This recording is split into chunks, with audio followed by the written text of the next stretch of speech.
Right, so you've spent 40 years playing by the rules. You saved, you invested, you ticked every single box on the responsible future retiree checklist. You finally cashed in your chips and earned your freedom. So why does it all feel a bit wrong? If you've retired and find yourself feeling more agitated than serene, more anxious than liberated, let me assure you, you're not going crazy. The perfect retirement you were sold is a financial destination, but nobody gives you the emotional map to get there. For decades, the entire conversation around retirement has been about one thing: money. We're told to hit some magic number, and once we do, a lifetime of blissful relaxation will magically unlock itself. But what if that's a load of rubbish? What if the structure, the challenges, and the very identity your career gave you were the glue holding you together in ways you never even considered? The gap between having enough money and feeling all right in your head is where the trouble starts. It's a quiet, creeping sense of unease that can turn the dream you work so hard for into a daily slog for purpose. In this video, we're going to pull back the curtain on the 5 hidden psychological traps of retirement. The real reasons your newfound freedom might feel more like a prison. And more importantly, we're going to give you a new map, a practical, no-nonsense guide to navigating this transition and building a life that is genuinely, meaningfully fulfilling. So trap 1 is what I call the grief of your lost identity. The first and frankly most brutal shock to the system is the loss of your professional identity. For 30, 40, maybe 50 years, you had an answer. You were a teacher, an engineer, a manager, a nurse. When someone at a party asked you, what do you do? You had a simple, solid reply. That answer came with a built-in sense of purpose, a bit of status, and a ready-made community. Then, one day, you retire. And the question changes. Now it's, so what did you used to do? Suddenly, your entire identity is in the past tense. This isn't just a small conversational shift, it's a seismic quake right under the foundations of your self-worth. Work gives you more than a paycheck. It gives you a role, a set of goals, and a structure for your days. When the framework vaporizes overnight, it can create what researchers call an existential vacuum, leaving you feeling aimless, adrift, and maybe even utterly lost. It's not just a feeling.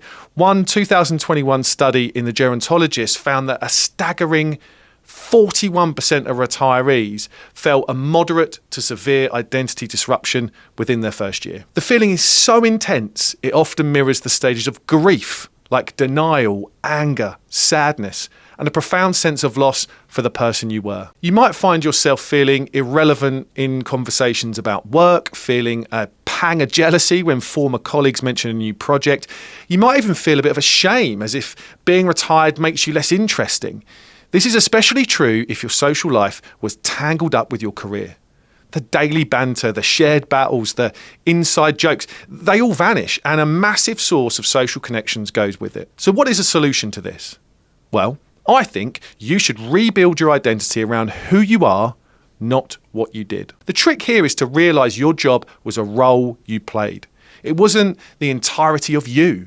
The solution is to consciously build a new identity, one based not on what you did for a living, but on who you are and what you actually value. Grab a piece of paper and ask yourself 3 questions. First, at my best, who was I at work? You need to forget titles. Think about your character. Were you the mentor, the creative problem solver, the calm voice in a crisis, the one who brought the team together? Those qualities haven't retired. They're your transferable skills for this new life. Secondly, I want you to ask yourself, what did I always want to do but never had the bloody time for? This isn't just about hobbies, it's about dormant passions. Maybe you wanted to learn an instrument, get involved in local politics, study history, or mentor young entrepreneurs. Retirement isn't an ending, it's the activation of the parts of you that have been sitting on the back burner for 40 years. And thirdly, this question is something that would really unlock everything for you. If I wasn't afraid of looking like an idiot, what would I try? This question is designed to get to the authentic you. Your new identity isn't something you find. It's something you build kind of brick by brick from your values, passions, and being curious. You're no longer a retired accountant. You're a student, a volunteer, a mentor, a traveller, a gardener, a grandparent who's actually present.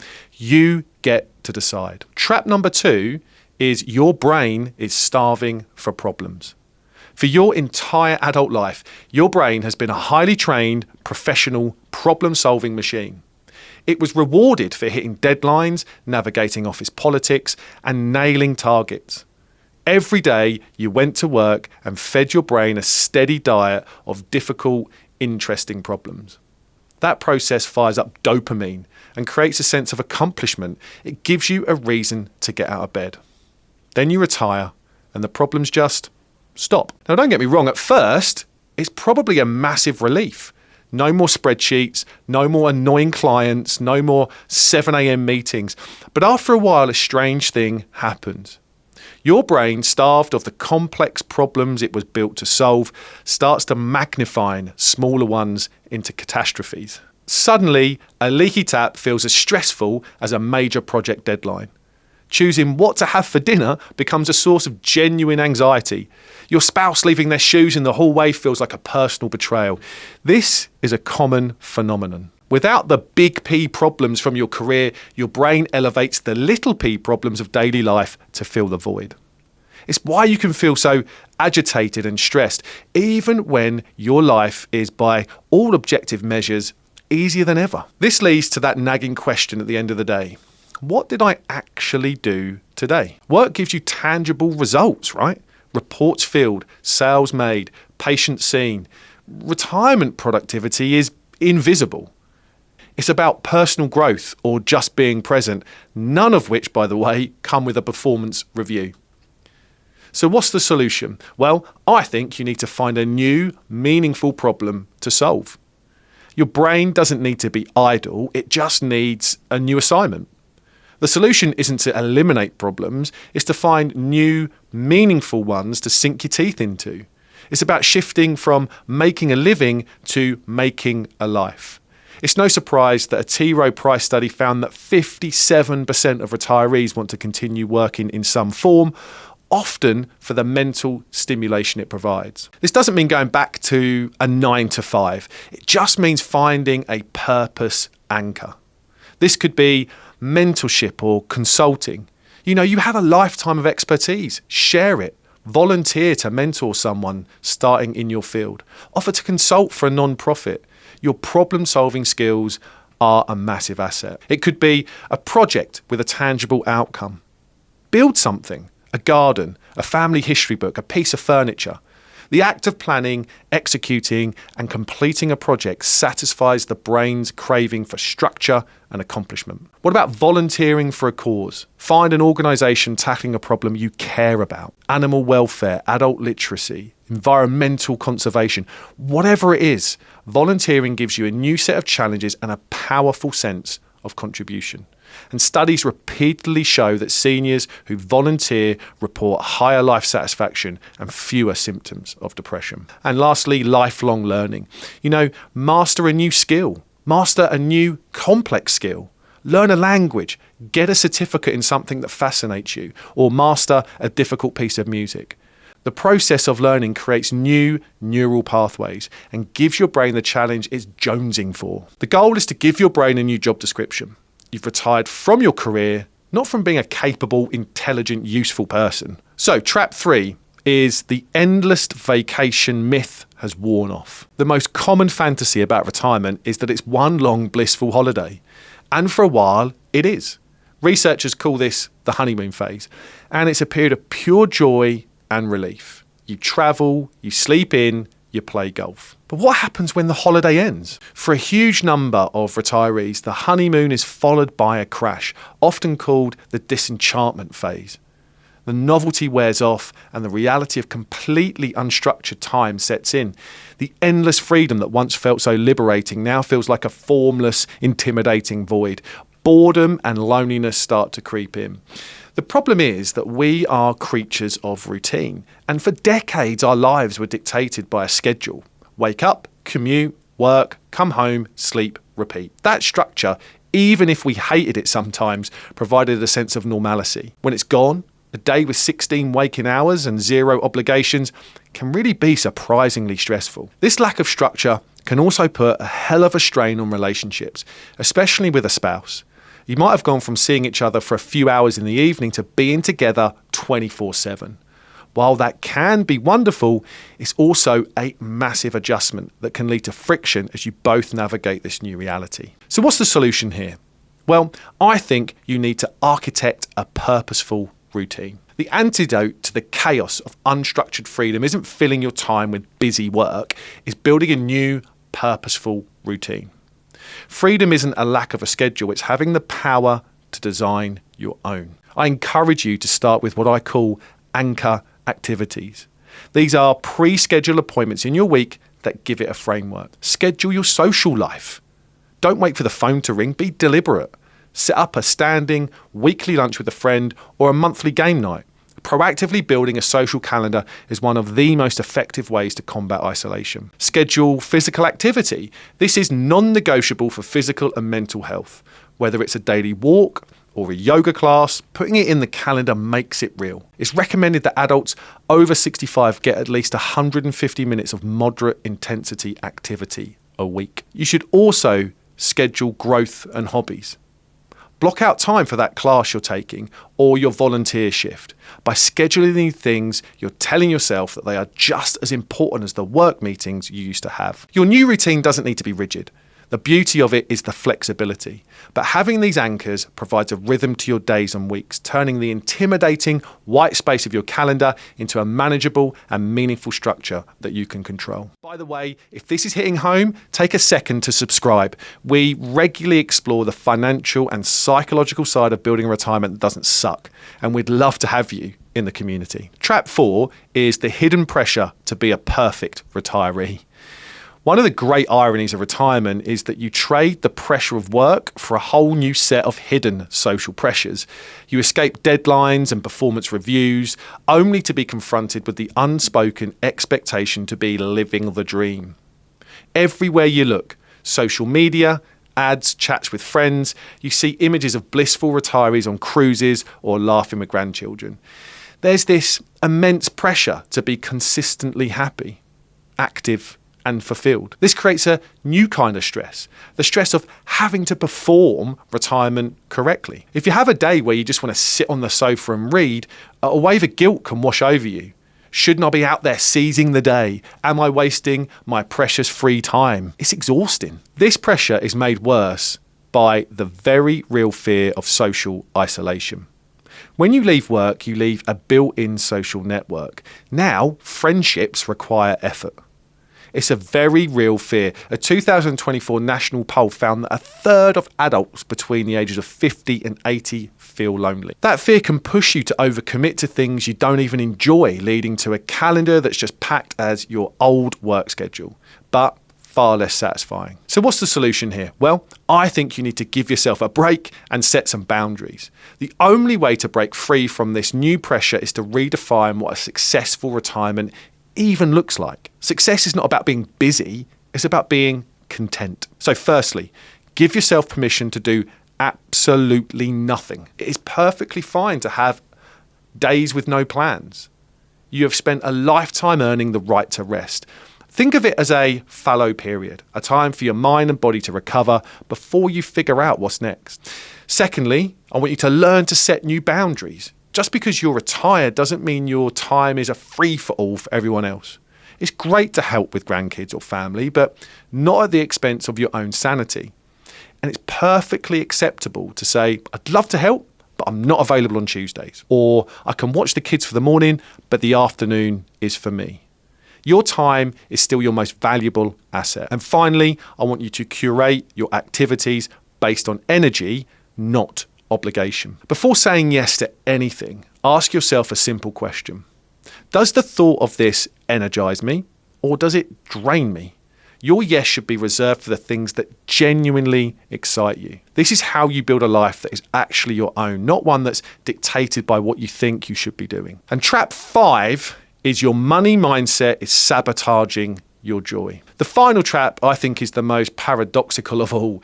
You can do all the financial planning in the world, hit your number, and have a spreadsheet that confirms you'll never run out of money and still be completely paralyzed by financial anxiety. For 30, 40 years, your entire financial identity was built around one thing: accumulation. Save more, invest more, grow the pile. Your brain is deeply wired to find safety in a rising account balance. Then you retire, and you're asked to do the exact opposite. You have to flip a mental switch from being a super saver to a super spender. This is that psychological shift from accumulation to decumulation, and it's incredibly jarring. Spending money, even on things you enjoy, can feel like a loss. This is driven by a powerful psychological bias called loss aversion, where the pain of losing feels about twice as powerful as the pleasure of gaining. So watching your portfolio balance go down, even by a planned amount, can trigger genuine panic. And if this feels familiar, you're not alone. A 2024 study found that for nearly half of retirees, 46% to be exact, the act of spending their own savings creates anxiety. This constant low-grade money worry acts like a thief, stealing the joy from the very freedom you work so hard to buy. You can't enjoy a nice dinner because you're mentally calculating its impact. You put off that dream trip because you're worried about a potential market downturn. Your financial fears are distracting you from the real work of retirement, finding purpose, nurturing relationships, and actually enjoying your life. So what's the solution here? Well, I'd love you to create what I call a permission to spend plan. The solution here isn't just about maths, it's about psychology. You need to build a framework that gives you explicit permission to spend your money without guilt. There are 3 things that I want you to do. Firstly, automate your paycheck. Work with a financial advisor to set up an automatic monthly transfer from your investment accounts to your current account. This psychologically reframes the money. It's no longer your life savings, it's your monthly income. It creates a mental buffer that makes it much easier to spend. Secondly, you could bucket your money. Mentally or literally, divide your money into different pots. You could have a long-term growth bucket you don't touch for 15 years, a medium-term bucket for big expenses like a new car, and your short-term income bucket for daily living and fun. This structure helps you see that spending from one bucket doesn't put the others in jeopardy. And lastly, and most importantly, you should stress test your plans. The best way to fight fear is often with some data. Ask your advisor to run simulations. A major market crash, a spike in inflation, a long-term care event. Seeing that your plan is resilient enough to withstand these shocks provides immense peace of mind and gives you the confidence you need to actually spend your money. The goal is to move from a mindset of scarcity and fear to one of confidence and sufficiency. You save the money for a reason, and it's time to give yourself permission to use it. So, let's conclude this. Retirement isn't a finish line. It's one of the biggest transitions you will ever go through. The feelings of anxiety, confusion, and unease are not a sign that you've failed. They're a normal, predictable part of a journey nobody really prepares us for. We've talked about the 5 hidden traps, the grief of your lost identity, a brain starving for problems, the myth of the endless holiday, the pressure to be a perfect retiree, and a money mindset that hijacks your joy. But for each of these, there's a practical solution. By rebuilding your identity around your values, finding new problems to solve, creating a purposeful routine, giving yourself permission to rest, and building a plan that lets you spend with confidence, you can absolutely navigate this. Your retirement isn't wrong. It's just in a phase of reorientation. This is your chance to move from a life of obligation to a life of intention. And by understanding these hidden dynamics, you can stop fighting the current and start building a new chapter filled with true, meaningful freedom. You've more than earned it. If you want to go deeper on this, I've created a free one-page purpose finder. It walks you through a few powerful exercises to help you get clear on what you want this next chapter to look like. You can download it for free. Hit the link in the description. Thanks for watching.